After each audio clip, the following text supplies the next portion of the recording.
ওয়ামান আহসানু কাওলাম মিম্মান দাআ ইলাল্লাহি ওয়া আমিলা সালিহা। একবার কও আল্লাহু আকবার। আমার আল্লাহ ফরমায় ওই ব্যক্তির কথার চেয়ে কার কথা উত্তম হইতে পারে যে মানুষদেরকে আল্লাহর দিকে ডাকে। কার দিকে?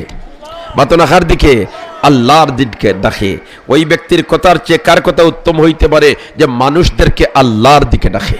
একবার জুড়ে হো না, কার দিকে? আরো জুড়ে, আরো জুড়ে। আল্লাহ। এই আল্লাহর দিকে ডাকিছেন মানুষরে। যত নবী রসুল এই দুনিয়াত আল্লাহ নবী রসুল হিসাবে পাঠাইছে, ইতা সারায় মানুষরে কার দিকে ডাকিছেন? আল্লাহর দিকে ডাকিছেন। অতএব আমরাও যদি মানুষরে আল্লাহর দিকে ডাকি, তাহলে আল্লাহর মনোনীত নবী রসুল হলে যে খাম করলা আমি ও খাম করলাম। ঠিক না বে ঠিক? আর আমি যদি নবী রসুলের খাজরে আমার খাজ বানাইলাই, তাহলে তারার লগে আমার হাসর হয়ে যাব। তারার লগে আমার খেতে যাব, হাসর হয়ে যাব। আর এরার লগে যদি আমার হাসর হয়ে যায়, আমার দুনিয়াও সার্থক, আখিরাতও সার্থক। কারণ আমার আল্লাহ তার কোন নবী রাসূলরে দুজখ দিত নাই, কোন নবী রাসূলরে দুজখ দিত নাই।